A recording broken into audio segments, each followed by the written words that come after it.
one of the questions I'm going to be answering today is, should you remove weed plants from your pond? Now, when I'm talking about weed, I don't mean like pond weeds or the pond auctioning plant. I'm actually talking about the weeds that grow around for the side of your pond, or in some cases, sometimes they actually grow in your pond. Depends on what, if you don't mind the look of it, or you know, you want to kind of see the plants that you got going on. So we're showing on the plant which I'm on about, and I'm going to give you reasons why I don't remove it, and I'm going to give you some of the reasons where you might want to move it. It's in one of my floating islands which I have built. I actually think this is one I pre-bought. That was pre-built boat. It's kind of just growing out. Now, the couple of reasons we want to kind of move it, if you want to move it, is to see the plants that you got, the plants you did buy originally in it. Now, that's kind of the only reason why you would move it first, is to see the other plants and that kind of thing. And the only time or the other time you want to move it is when winter's coming. So you want to kind of cut all your plants back, so that and then this stops all the leaves and all the debris from that plant settling in your pond and causing water quality issues for the winter. And that would be the only times you ever want to cut it back, is if, like I said, you want to see some of your nicer plants, or the other times is to see for the winter reasons, like, you know what I mean, you don't want that build up being on the bottom of your pond over the winter, causing a lot more water quality issues in the winter, especially because your bacteria is dead in the winter compared to whereas right now in the summer it's kind of alive. I say summer,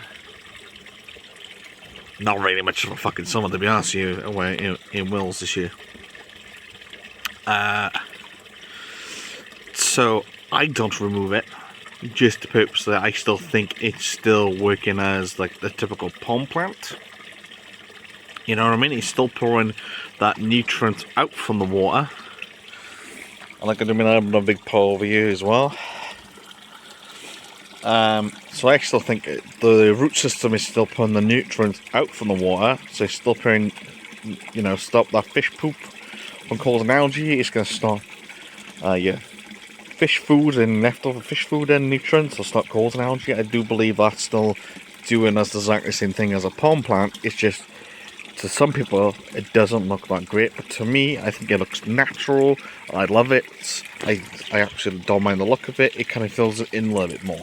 Yes, it is a bit of annoying, just because it will cover up some of my nicer pond plants, but at the same time I still believe that is being more as the same effective as you would typically get from your typical pond plants. Honestly, if you don't like the look of the weed plant, the weeds I just showed you, then crack on, move them from your pond. But for me, it looks natural.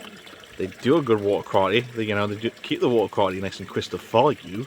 They also are a free plant to grow, and one of the easiest plants you can grow.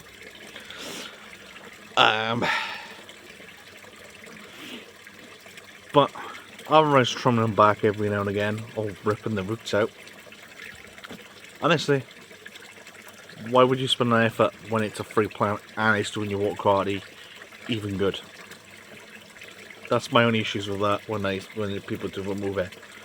Honestly, don't remove it. It's natural. It grows. It'll end up coming back anyway. But other than that, hope you guys are doing something. I'll see you guys in the next one. Bye for now.